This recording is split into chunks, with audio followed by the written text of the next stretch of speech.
YMG Love Blue or YM Glove Blue, I can't really say for sure. It says, I don't know if it's PTSD from Jimmy G, but I always have this feeling of expecting Brock Purdy to soil the bed.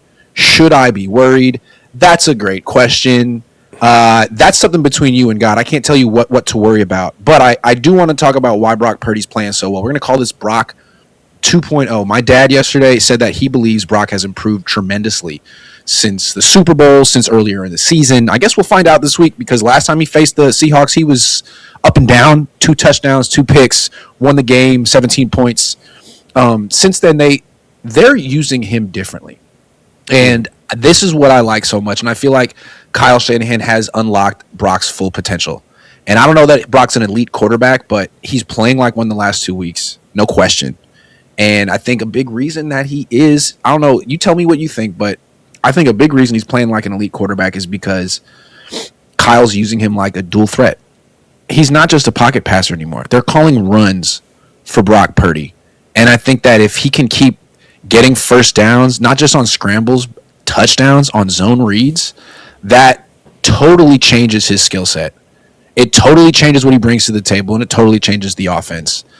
They're running the ball without Trent Williams and George Kittle. It's not 100% because of Brock, but adding another rushing threat in the backfield doesn't hurt. I think this has been a brilliant addition from Kyle Shanahan. You got to respect Brock Purdy for pulling it off. That's what I think. What do you think? Yeah, that's exactly what I think. I said so as much. My biggest thing is that they've got to find a way how to stress defenses. I think Brock running the ball isn't necessarily like a net of like he's a dual threat in a sense, but I believe that what helps Kyle is Kyle needs palate cleansers, right? If you're thinking about putting together and sequencing plays on offense, and sometimes you can get a little redundant. And it's hard to break out of those cycles when you don't have a Deebo Samuel or when you don't have a prime Christian McCaffrey or somebody that can just go make a play for you. In years past, I think that keeping Brock healthy was the main initiative while he was on the field, right? However, he's gotten his money. He's gotten hurt and got back into the game. We've gotten to the point where Brock is already telling the office about his own prognosis. Like, I'm ready to get back when I need to be full go. When you start having those type of conversations, that means that we get to use you at 100% of your disposal. Mm-hmm. I love being forceful with Brock, not scrambling, all right, which Brock can do, but actually having RPOs built in for Brock in the red zone. We've been asking Kyle to do this for years. Yes, stressing defenses to keep them honest, not keying on Christian McCaffrey, not keying on George Kittle in the red zone, making Brock a conscientious runner to be able to stress what is the hardest position in the game to scout for, which is linebacker. That's why us having so many, we have been so blessed to finally get to the point where we're talking about bad linebackers here for the 49ers. But a lot of teams don't have them. All right. They don't have hellified guys at the linebacker spot. And Brock, especially with the type of runner that he is that he's got quick twitch. We already his 10-yard split has been the most 10-yard split talked about by a quarterback in the history of the game. Okay, so that's well documented. But I do believe that it's another wrinkle where you're going to have to start playing matchup football. And one thing that I like about it too, the disposition of your offense, let's keep it real. In football, people think that the dogs, the go-getters, is defense. The more intricate, team-oriented guys are on offense. Man, sometimes you got to have an offense with defensive mentality, where they go attack, they go get every blade of grass, they don't leave any stone left unturned. And you can't do that when you're so stuck in your process, shifting 35 times before the play is snapped all the time. You got to allow yourself to be able to be contemporaneous in the now, to take advantage of things. And I love these designed runs with Brock. I think that it gives Kyle another added palate cleanser to his sequencing of plays. That's one thing that Kyle is amazing at, is being able to see plays as they come, to be able to line them up the right way. But I will tell you, man, Brock being a runner, and especially how they're using him, they're not, no pun intended, I'm not trying to be funny, but they're not running him in between the tackles. Okay, they're actually getting him on the outside. You know, these are plays that he can stay healthy on, and I love it. It's a new wrinkle, and I think it's going to be hard for defenses to keep up with it. you know, people always talk about Brock Purdy's like efficiency, his QBR, his yada yada yada, and he's always at the top of the league. But the guy who's like right there next to him or above him always is Jordan Love. Who, I mean, Niner fans don't really think anything of Jordan Love, and I think there's some similarities in the way that they're used. They're in the same system. Matt LaFleur coached under Kyle Shanahan. Like, they're play action quarterbacks. They don't throw a lot.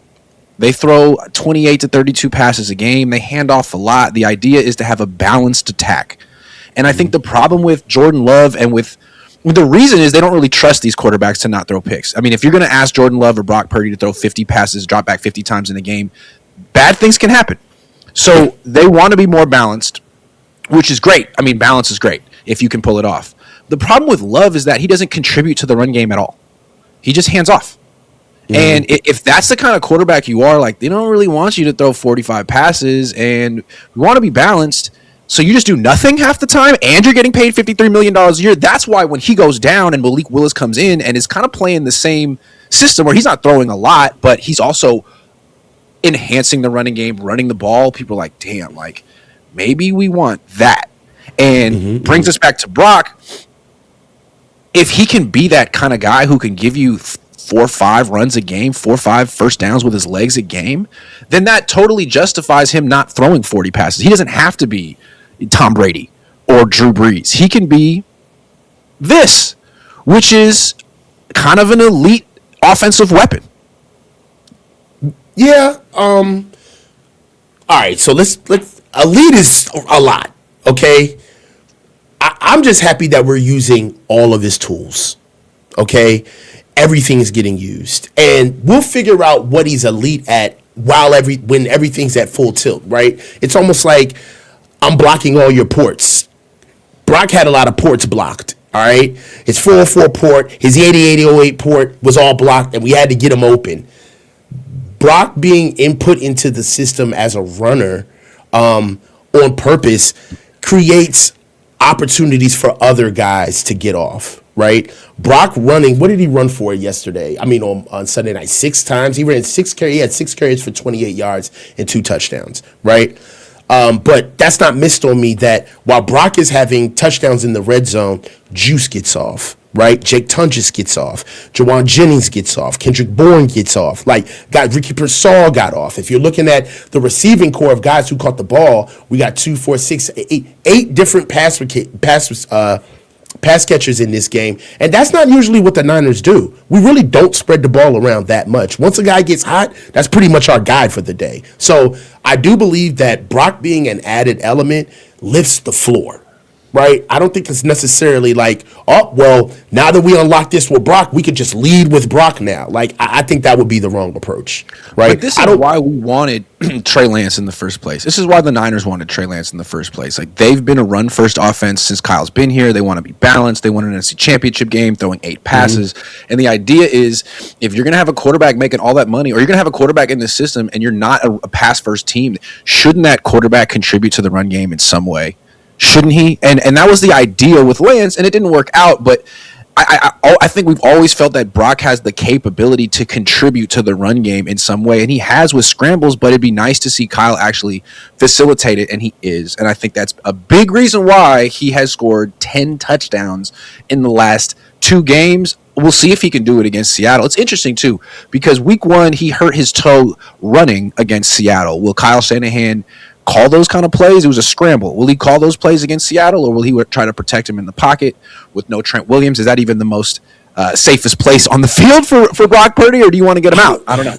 I was just about to bring that up, though, Grant. Like, I mean, all right. So listen, I want to give. I think the foundation of this conversation is that we're giving Kyle and the offense credit for having a new wrinkle, or basically adding a new weapon into the offense vis-a-vis Brock's running. But some of this is like the best inventions are born out of necessity. You know, like, they have to do this. Are we forgetting the fact that maybe Brock doesn't run the ball 6 times on Sunday night if Trent Williams doesn't go down in the first play of the game, right? Or if George Kittle isn't playing Sunday night. So for me, I need to see consistency before I actually say this is what they do. Because quite frankly, we're facing teams where, in my opinion, we're in 1-game seasons now. right?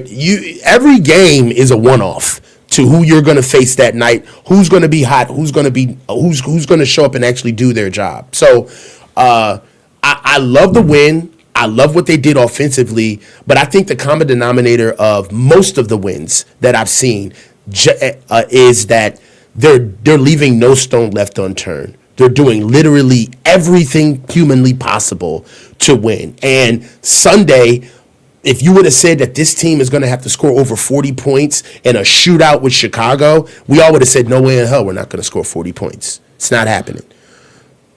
The thing about Brock, and he's a very good quarterback. He's playing out of his mind. But the reason he still has an interception percentage of 3.5. He still threw the pick six in this game. He still should have had a second interception that got called back because of a very that was ticky-tack, hands to the face penalty. Yeah. So there's a reason why he's not why I liked Mac Jones and why I was so bullish on him is he won 2 games this year throwing more than 40 passes. Brock's never done that. He's 4-4 when he throws more than 35 passes. Why? Because he throws hella picks, and you're trying to limit the defense's exposure to those floaters. I'm sorry, he's got touch. He layers passes, but when the defensive players get their hands on it, they're interceptions.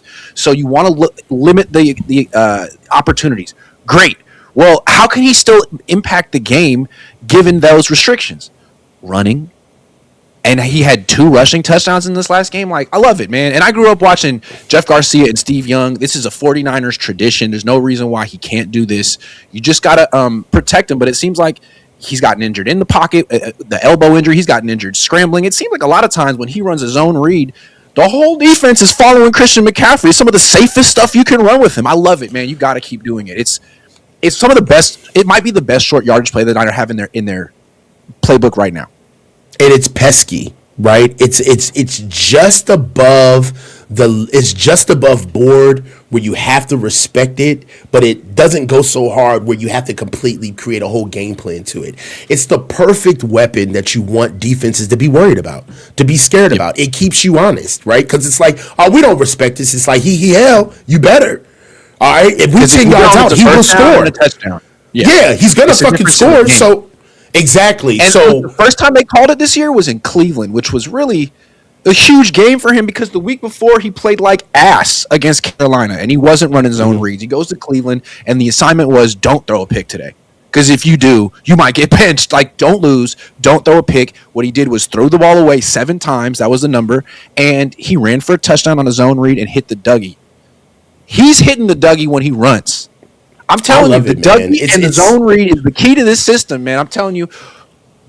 One thing about it, too, is you got to also understand that the Mac Jones pass attempts early on, our run game was non-existent. We did not have one.